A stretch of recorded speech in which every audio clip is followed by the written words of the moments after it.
I don't know about you guys, but I'm really stoked about electric vehicles. I think they're quiet, I think they're efficient, they're cheap to maintain, they don't break down. But the fact of the matter is that here in 2020, finding an affordable electric vehicle new is a very expensive proposition. I mean, of course, yes, you have the Teslas that are upwards of, in some cases, $80,000, $90,000. The base Model 3 can still be had for under 40 grand. Then you've got the Bolt with incentives. You might be able to find those for the mid-30s. Nissan Leafs, maybe with incentives mid-20s. But what about a brand new electric vehicle that starts at under $10,000? How about a brand new electric vehicle that starts at under $5,000? Well, that's what we're talking about right now on the Fast Lane Car. The car I'm hinting towards is actually a real vehicle being produced right now and selling pretty darn well. It's called the Wuling Mini EV. And yes, currently it's only for sale in China, but in China they sold over 15,000 of these little guys in August alone. And here's why you should care about them in the US, because this vehicle, believe it or not, has ties back to that full-sized Chevrolet Silverado and Bolt that may be hanging out in your garage right now. You see, this little guy is made by a company called SAIC GM Wuling. It's a joint venture of several different companies, but basically the key word in there that is exciting for American buyers is GM, or General Motors. And GM, if they want to sell vehicles in China, have to have a partnership with a Chinese company. And for this car behind us, the partnership is SAIC, GM, and Wuling. Now the car is called the Wuling Mini EV. But it's not a golf cart. You see, when we think of super affordable electric vehicles, we think of little tinny things with ranges of 24 miles that can maybe go 20 miles an hour. But the Wuling Mini EV is a real vehicle. General Motors is a real company that many of you out there may know. And this joint venture that they have partnered with is actually pretty exciting, and I'm really hoping that something like this comes to the US. Now let's talk about the starting price and what you get for the money. It starts at 28,800 won and goes all the way up to 38,800 won. Now, you convert that to American units or US dollars, you'll find that that ranges between $4,104 and about $5,500 at the top end. And for $5,500, the amount of equipment you get is actually pretty darn impressive. Now, battery capacity wise, there are two options. There's a 9.2 kilowatt hour battery and a 13.8 kilowatt hour battery. These are very small battery packs for the electric vehicle world. But even still, they can propel this little guy to some pretty decent range numbers. Now, according to the vehicle manufacturer, the small battery will go about 120 kilometers on a single charge, which is equivalent to about 75 miles. And the larger battery pack, the 13.8 kilowatt hour, will do 170 kilometers or about 106 miles on a single charge. That's pretty impressive for a car that's cheaper than a lot of motorcycles that you can go out and buy right now here in the United States. Now let's put this in perspective. Even the larger battery pack in the Mini EV is still pretty tiny compared to most other full electrics. So for example, the Tesla Model S, Model X have a 100 kilowatt hour battery pack. The new Lucid Air has a 113 kilowatt hour battery pack. Even a Nissan Leaf can have upwards of a 60 kilowatt hour battery pack. And even some of the more primitive EVs, like the 2015 Smart Electric Drive outside that we have, that has about a 17.6 kilowatt hour battery pack. So 13.8, not a whole lot on this Wuling Mini EV, but keep in mind, this car is tiny. It's only 114.8 inches long, 58.7 inches wide, and 76.3 inches tall.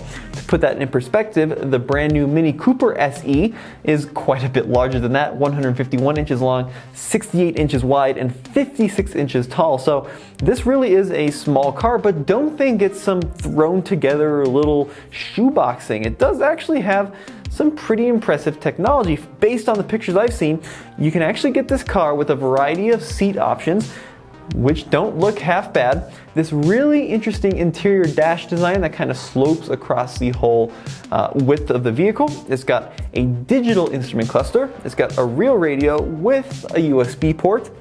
It's got air conditioning, power windows, rotary drive selector, and actually the overall interior design isn't half bad. I thought it would be some chintzy, horrible black plastic seat thing, but it's got some design to it, which is pretty cool. In terms of 0 to 60, the Wuling Mini EV is not going to beat your Model S performance. It's got a 13 kilowatt electric motor, which is good for 100 kilometers per hour or 62 miles per hour.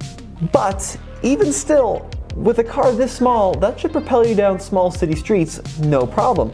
Now, of course, safety is a big concern. General Motors on their press site says that this vehicle is made of 57% high-strength steel, and it also has ABS, electronic brake force distribution, it has tire pressure monitoring, it has a reversing radar, and of course it has child restraints in the rear ISOFIX.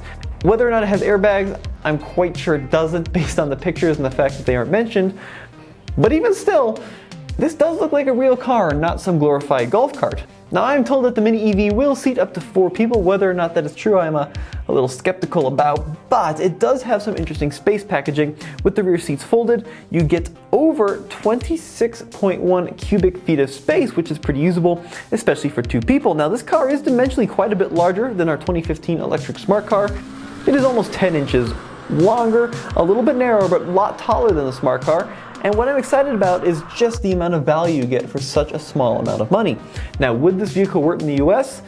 I think it might. Of course, it's not going to be a highway cruiser, but for popping down to the shop for a pint of milk, cruising around your city, or even taking your kids to school, this might not be a terrible option, especially if they could bring it here with prices under $5,000 like you can get it in China for, because the fact of the matter is, even the most affordable new EVs are still very expensive. Probably the Huang's biggest competitor here in America would be the used market. I'm talking vehicles like the Nissan Leaf, maybe the BMW i3, all of which can be had now for under $10,000 in some cases. Oh, how could I forget the Chevy Spark EV? Now, the big benefit of the Huang over these used electric vehicle options, especially the Leaf, is that of course you've got a brand new battery. You don't have to worry about battery degradation like you would on something in the likes of a 2012 or 2013 Leaf. Of course, there are a lot of requirements that the little Huang Mini EV would have to meet before they could sell it in the United States. Stuff like crash regulation, which would admittedly be a huge hurdle. But if GM could make it happen, it could be a really cool little offering in the new car electric market here in America, because I think there are a lot of consumers that want to maybe dip their toes into the water of electric vehicles but aren't ready to fully commit. And with a price tag of $4,000 or $5,000, that is certainly doable, especially with a real world range of 80 to 100 miles. Being able to buy something new like this that's going to be reliable, cheap and easy to repair, and cheap and easy to keep on the road would be a great way to get a lot of US consumers into EVs at a very low asking price, even if it isn't going to be as safe as just about anything else on the road. Still probably more safe than a motorcycle, but you know, wouldn't want to get hit in that thing by an F-150. Exterior design I think is pretty funky. I like how you charge it through the nose. The rear end is very flat. It's not awful. You know, I thought an EV for the price of $5,000 would be awful. It really isn't, and if General Motors can actually bring it here and sell it here in the US, it might be a big hit. Well, just wanted to share this pretty cool little bit of trivia with you guys over at the Fastlane Car. Check out tflcar.com for the latest and greatest in new car reviews.